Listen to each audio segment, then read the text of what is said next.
In today's video, I'm going to teach you how to add music to your Canva projects. Whether you're sprucing up a presentation or creating an eye-catching video, adding a soundtrack can really make your project stand out.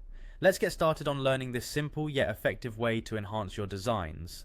First and foremost, you'll need to head over to Canva's website. Simply type canva.com into your browser's address bar and press enter. Once the page loads, you'll notice a login button conveniently placed at the upper right corner of the screen.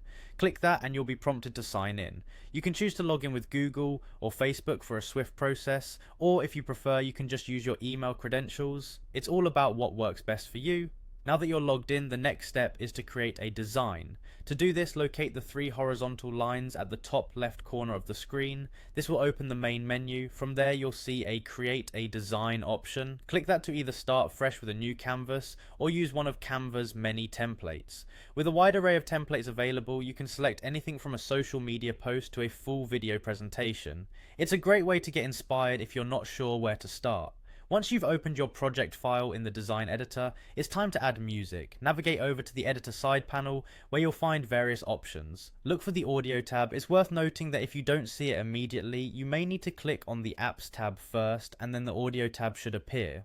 Canva houses a rich library of music to suit any mood or style. You can scroll through the music categories to find tracks that appeal to you, or make use of the search bar if you have something specific in mind.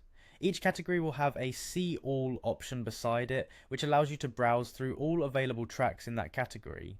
Finally, it's time to add your chosen track. Simply click on a track and it will automatically attach to your design.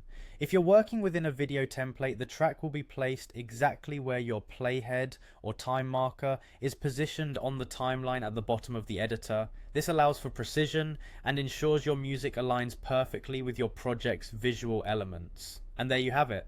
By following these steps, you've successfully added music to your Canva project, bringing an extra layer of creativity and engagement. Remember, adding music is a fantastic way to amplify the impact of your designs. Feel free to explore different tracks and experiment with the variety of options Canva has to offer. Happy designing!